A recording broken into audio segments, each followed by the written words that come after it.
So welcome back to my channel, Surigao-san, and I'm wishing you the best of the new year 2021. At ako'y magbigay-pugay muna sa aking mga subscribers all over the Philippines and overseas, right there in the southern and western hemisphere, also in the Middle East. How are you guys? Sana ay nasa mabuting kalagayan tayo palagi. And let's welcome the year 2021 with a big bang and of course positivity in our heart, even though we are in a very hard trying situation right now. To all new visitors in my channel, we will have a second raffle draw.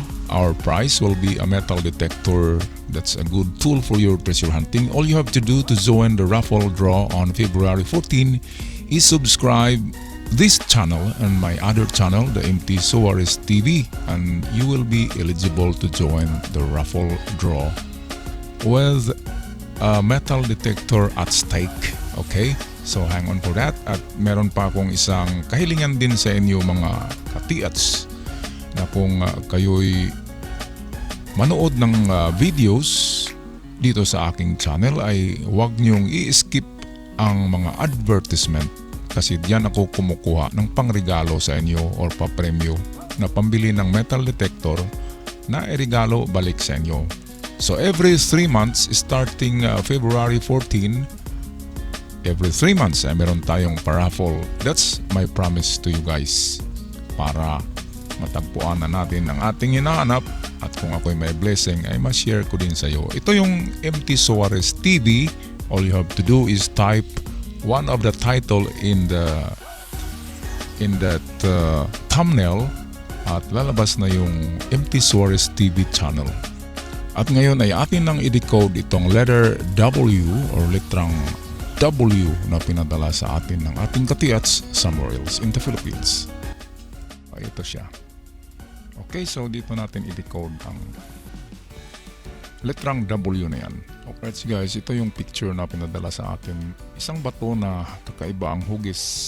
Sa tingin ko yan ay putol na ulo ng ahas na nakaharap uphill, nakaharap siya doon sa paakyat sa bundok. Ngunit siya ay merong markang letrang W. Bakit naman nasabi ko na yan ay W, hindi yan letter M? Kasi ganito yung guys, ang pag-distinguish natin sa M ay ganyan ang M. Hindi nakabukaka yung kuan, yung kanyang dalawang ano dito hindi nakaganyan. Ngunit ang W kung ating baliktarin yan ay nakaganyan yan. At ang M ay ganito. Kaya nasabi ko na yan ay letrang W. At kung letter M naman yan, ang kahulugan ay treasure, ay nasa tubig. Or ang treasure ay nasa creek, river. Underwater kung yan ay letrang M. Ngunit yan ay, sa tingin ko talaga ay letrang W kasi nagaganito siya. Ngayon, tingnan natin kung ano ang kahulugan ng letrang M sa libro ng aking ama. Okay, ito siya, ang W means go down. Okay, go down meaning pag nilalagay ang ganitong mga symbols, mga ganitong signs, pag nilalagay yan, nasa bundok yan, nasa itaas, at ang pagkuha ng treasure ay pababa. At kung nakita natin dito, parang sloping ang area. Kung tingnan natin guys, ito natutumba nga yung saging ay papunta siya sa baba. Kaya gumawa ako ng drawing na nagpapakita na ang lugar ay sloping.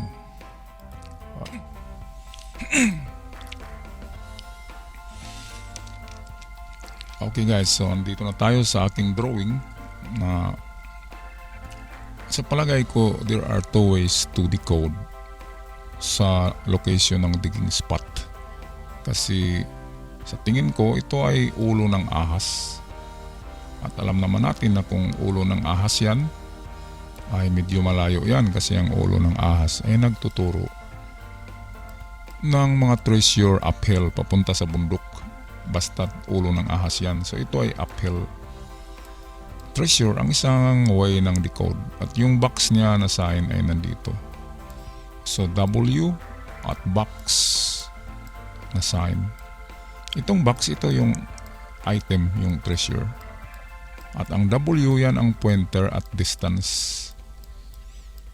Ngayon, atin muna i-decode ang W kung ano ba yan. Ang W ay apat yan na 10 meters.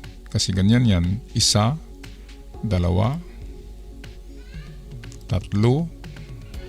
saka 4. Ganyan. So, 1, 2, 3, 4. So,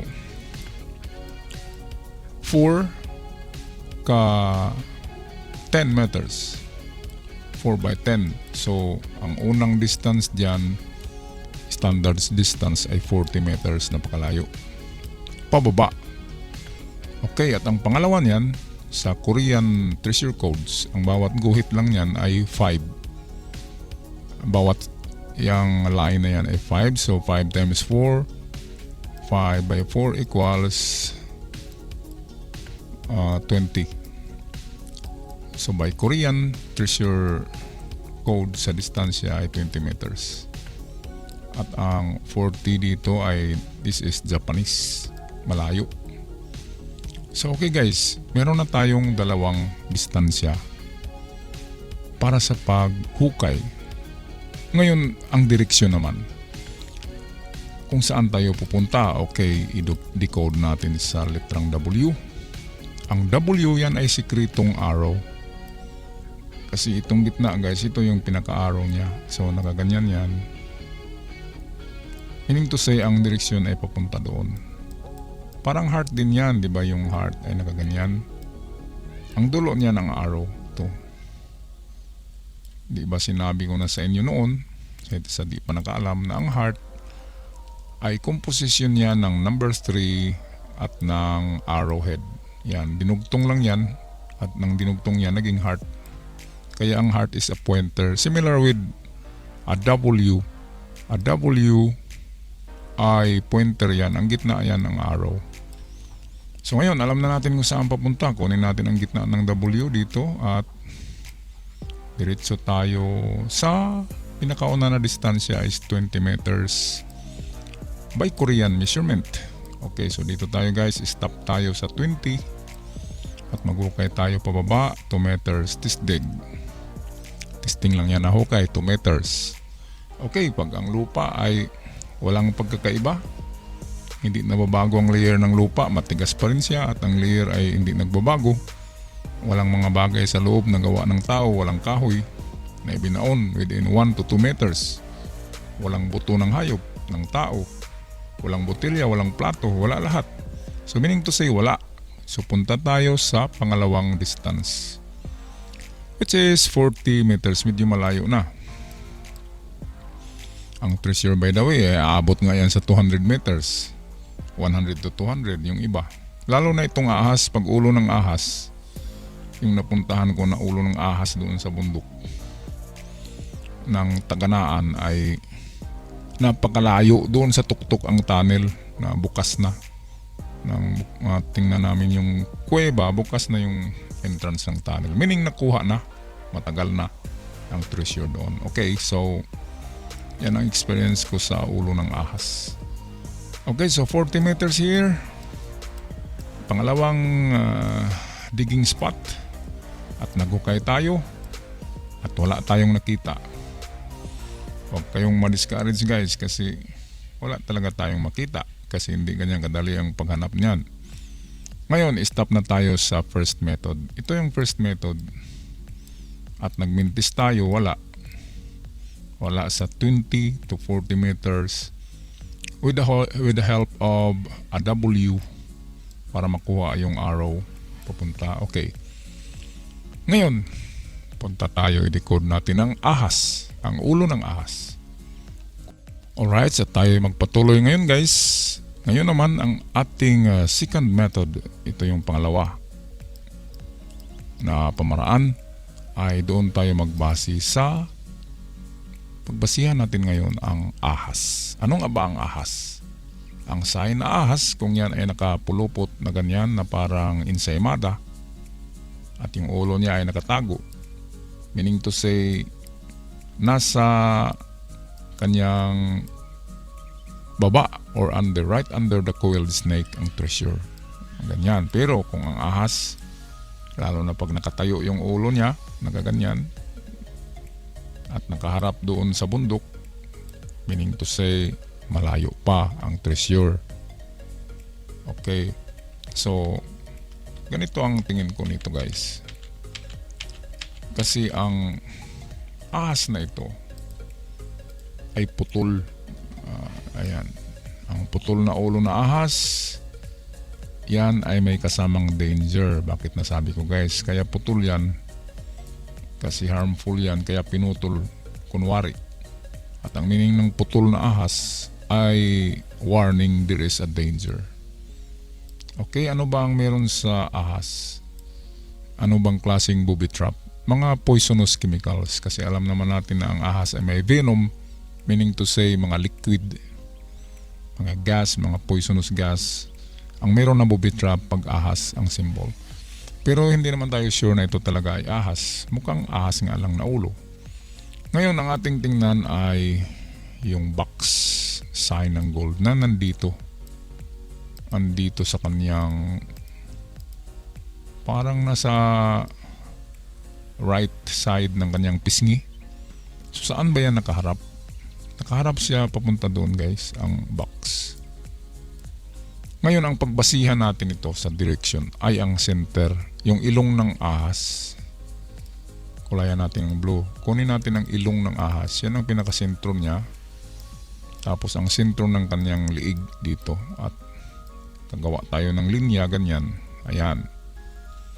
And then gamitin natin yung distance kanina. Yung 20 sa Korean at 40 sa Japanese. Okay, so hakbang tayo ng 20 meters. Pwede ring yards din yan. Kaunti lang ang diferensya ng meters at yards. So 20 meters, sabihin natin dito yung 20 meters. At hukay tayo dito guys. At kung wala tayong makita, ganun din, test dig 2 meters. At kung wala tayong makitang palatandaan, ay magpatuloy tayo sa unahan. Gamitin natin ang Japanese standards for distance, which is 10 meters ang bawat guhit. Meaning dito tayo sa 40 meters. Kasi 4 na stick or 4 na line ang W. 1, 2, 3, 4. Ganyan. So sabihin natin dito ang 40 meters. So yan ang pang-4 natin na hukay guys. Itong 40 meters. Kung ating itotal, 4 na 2 meters, 80 meters lang ang nahukay natin. Isipin na lang na nag-workout kayo sa gym at naglalaki pa yung muscle natin pag palagi tayo naghukay. Pero ingat lang tayo sa mga yung sinabi ko na kung ulo ng ahas talaga yan ay may kasamang warning or booby trap. At kung may booby trap, mayroong treasure. Bakit naman kako naglagay ng booby trap kung walang binabantayan na treasure? Okay, so kung sabihin natin guys na sa 40 meters ay wala pa rin, anong gagawin natin? Kung wala, ang last resort palagi natin guys ay yung sinabi ko sa inyo na Magnum 357. So sa 357 tayo. Ganun pa rin. Papunta rito ay hukay tayo ng 3 meters sa W and then 5 na naman kung wala. At kung wala sa 5, sa 7 tayo. Dito. Kung napansin nyo guys, hindi pasok ang 357 sa 20 to 40 meters. Kakaibang distance niya. Walang kaparihon niya. At ngayon dito naman sa ulo ng ahas na direksyon sa ilong ay gamitin din natin ang 3 and then 5 and then 7. Ganyan lang yan guys. Madali. Pero kung meron tayong heavy equipments, pwedeng pahaba ang hukay natin yan, pag ganyan, paoblong. Parang gumawa tayo ng kanal para tatamaan talaga kung may nakabaon na mga maliliit na boxes. Okay guys, sana naman ay hindi pa nagalaw ang sign na yan or ang bato na yan. Baka kasi kung nagalaw na yan, baka binuhat yan ng 4 na tao. Kung kayang buhatin yan ng 4, baka nagalaw na yan. Kasi ang problema ng mga treasure hunter na nahuhuli na, ang 4th generation's treasure hunter, mahirapan talaga sa paghanap kasi nagagalaw na ang mga bato. Ang ibang bato na durog na biyak, yung iba na nagalaw ang posisyon na bago, kaya hindi natin makuha yung eksakto na direksyon. Kahit may treasure ay nagmintis pa rin tayo. Kaya minsan iniisip natin na walang treasure, pero meron talaga. Okay, don't lose your hope. Ito si Surigao-san nagsasabi na don't stop chasing for your dreams, especially sa tomorrow. It's gonna be the start of the new year, at kung start ng new year, dapat maganda ang ating starting, di ba? Kung karera yan, dapat ay maganda whole shot, maganda ang iyong takbo sa starting lines. Kung sinong makauna sa starting, may possibility na siya pa rin ang magwagi, di ba? Ganyan yan guys sa karera. Pero sa treasure hunting, ito ay pahabaan ng pasensya at pahabaan ng bulsa, ng laman para meaning to say yung ating gastos, di ba? Pasensya, gastos at effort. Okay, so I'll see you on my next vlog on New Year. Maybe January 4 I'll be back. At ako'y magpahinga muna ng 3 araw. Kaya dinamihan ko na pag-upload ngayon pa lamang guys. Maraming salamat sa panonood. Sana ay magkita-kits muna muli tayo dito sa aking channel. Next year, it's gonna be tomorrow. I'll see you guys. Ciao for now.